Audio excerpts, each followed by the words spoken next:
Back to human population dynamics. This is second video in your PowerPoint, and we are skipping ahead to where we left off at the end of video 1. So we're starting with slide 19, which is right here. And we're picking up the difference between R-selected species and K-selected species. So an R-selected species is an early loss species. That's what we talked about, where a lot of the babies will die, but once you make it to adulthood, you have a pretty good chance of surviving. A K-selected species is exactly the opposite. They put a lot of time and effort into their offspring, so most of them survive and will live to ripe old age. And then once you have that lifespan, once they hit that end of life, you have a high death rate at that age. Same graph close up if you need it.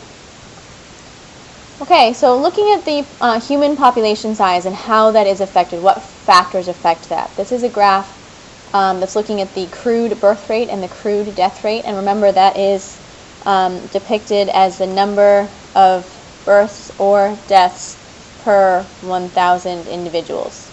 So if we look at the world birth rate, 21 births per 1,000 individuals and 9 deaths per 1,000 individuals is how this graph compares it.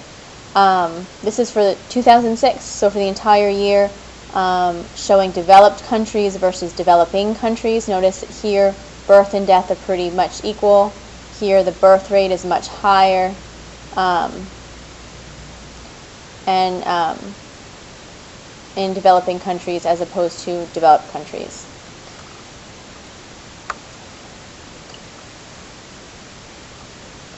Okay, so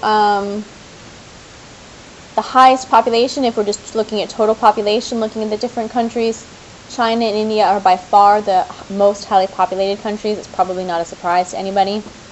The USA is third, and then the rest of those countries as they fall. But China and India are the two highest by far at this point in time.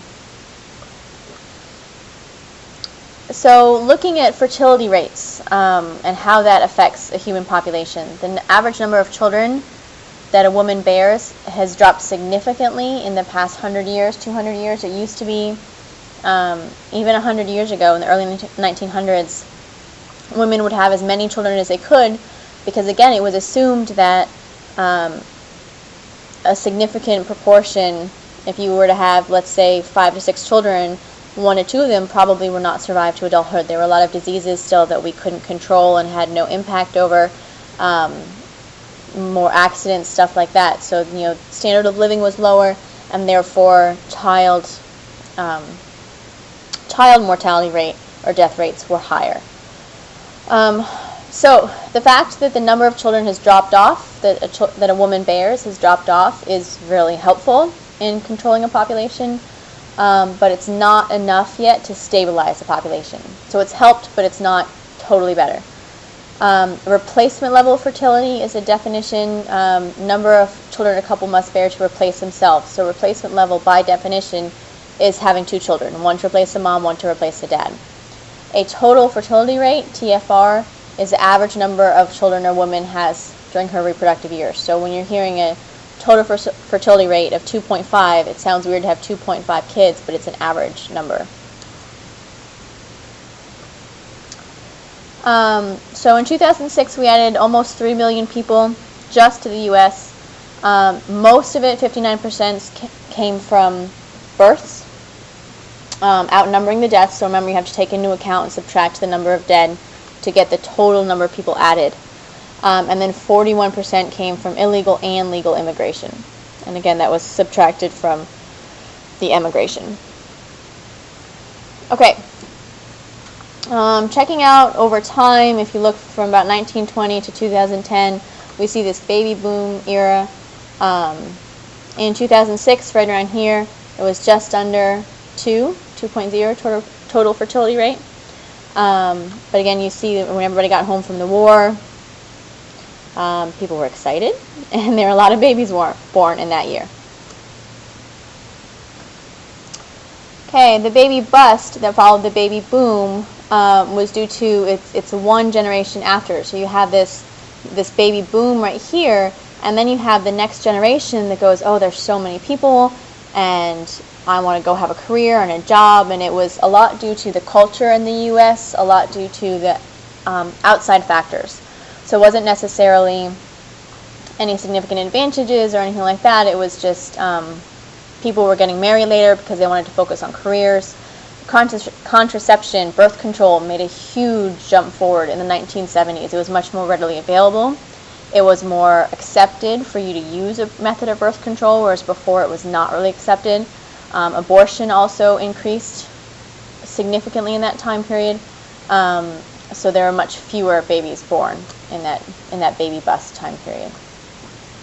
Okay, this is a diagram that shows just the differences. If you look between 1900 and 2000 in the both advantage and disadvantage, just how stuff has changed in 100 years. And this is coming back to that industrial revolution and how important these changes have been to impacting the human population. So if you take a look at stuff,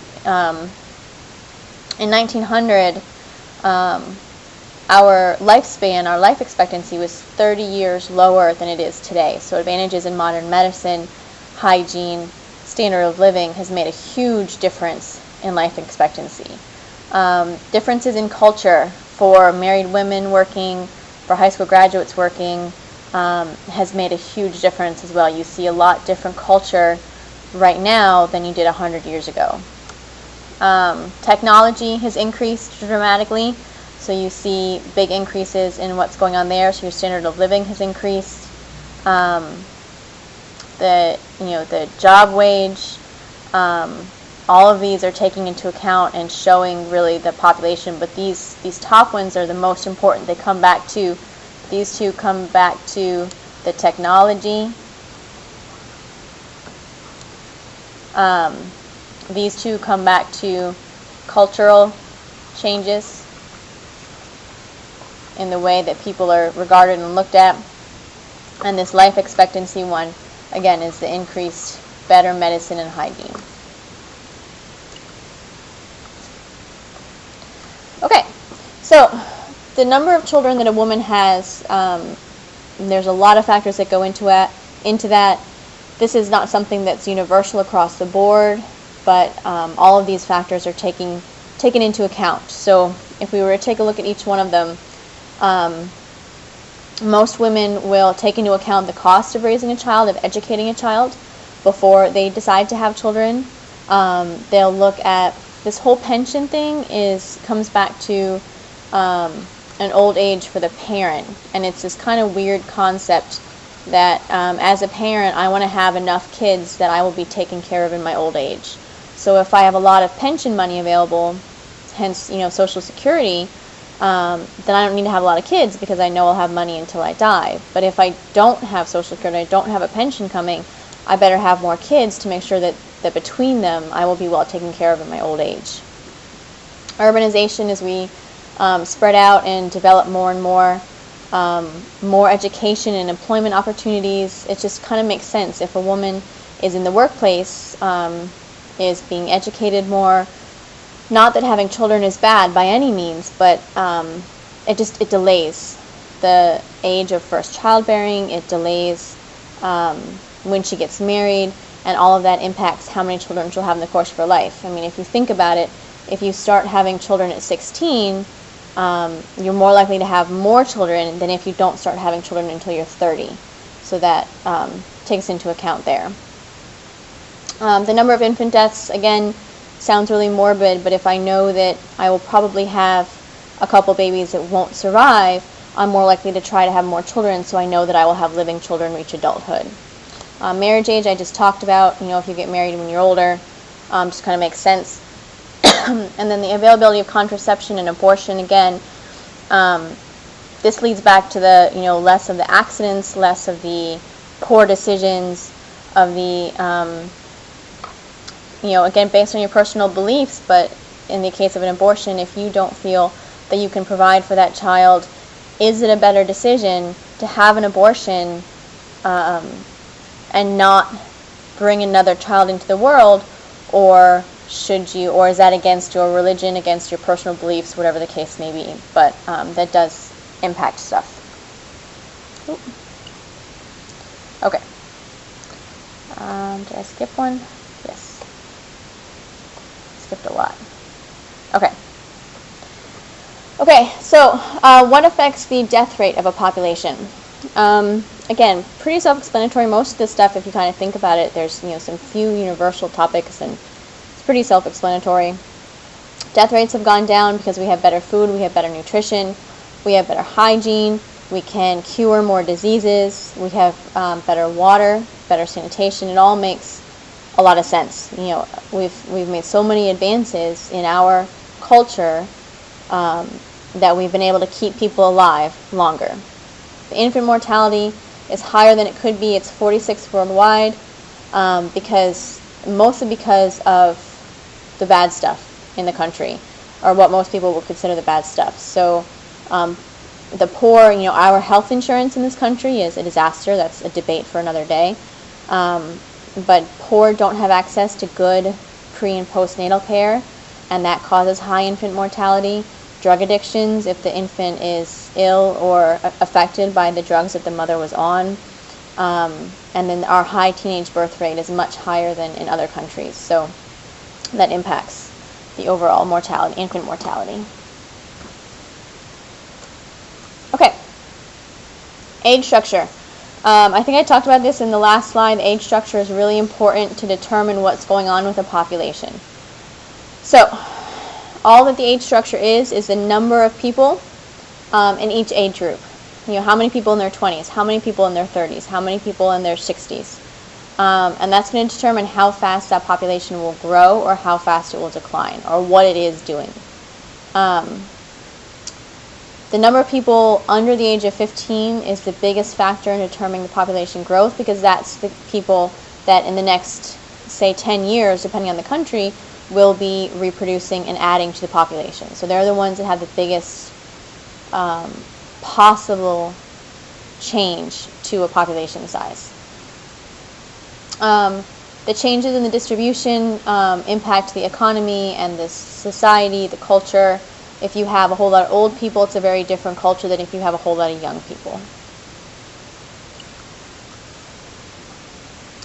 So these are the age structure graphs that you need to be familiar with. There's 4 of them. And they are just dividing the population between the pre-productive age, before you're reproducing, the reproductive age, when you are reproducing, and the post-productive age. So young, middle, and old. And again, we go back to these blue. The pre-productive age has the biggest potential for rapid population growth.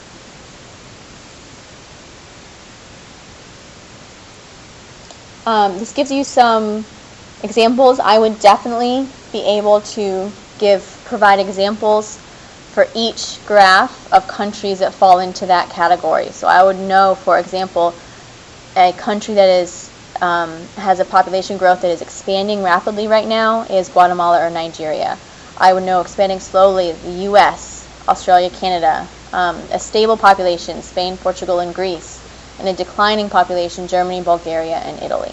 So I make sure I know at least one example country from each of those 4 categories. Okay. 32% of the people in developing countries were under 15 years old versus only 17% in developed countries. Again, so that goes back to the more people, the more young people you have, the bigger your population will be. So you see a developing country, relatively small young percentage, which means that as they go up into the reproductive age, you're not going to have a lot of people reproducing. But if you have a lot of young people, once they get into the reproductive age up here, you have a lot of people reproducing, and that's the difference there.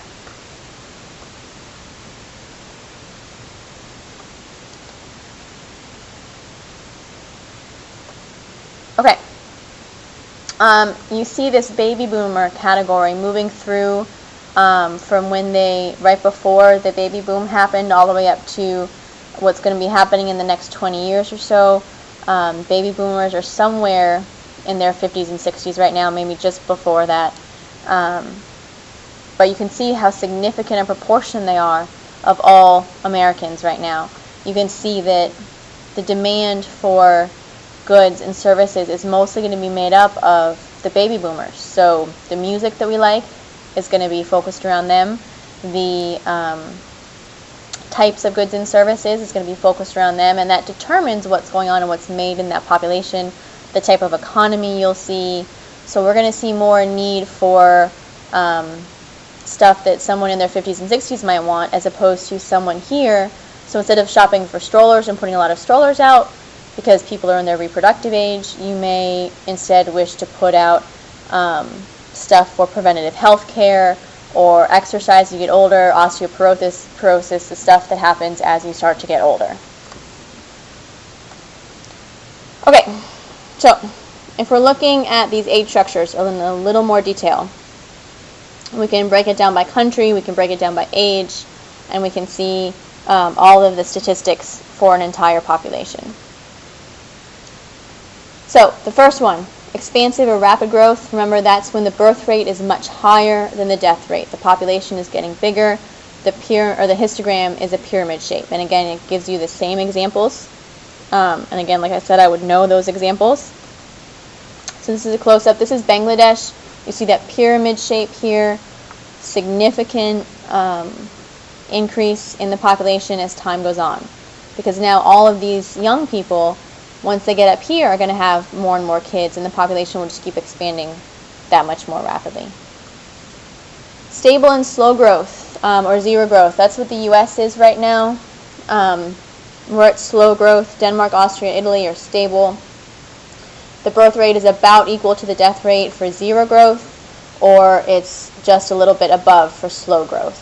Not really getting any larger, growing very slowly. Pretty much a straight histogram. Looks more like a box. So you see that here. This is Iceland, and it looks very similar. These can be kind of confusing in who drew them and what designations they use, but you see a much less of a difference between here and here. If I were to go back, I see really like a 1 or less, as opposed to almost 10. And now if I look at the stable or slow growth, I see like a 2 to about 10, or even more, or even 12. So you see, there's less of a difference there. And again, remember, we're at male versus female. And negative growth is when the birth rate is smaller than the death rate. The pyramid bulges at the top. This is an example for Germany, Bulgaria, and Hungary. So you see this this bulge moving up through this pyramid, where the young people, the pre-productive age, is significantly smaller than the rest of the pyramid. Okay, and we are going to stop there for this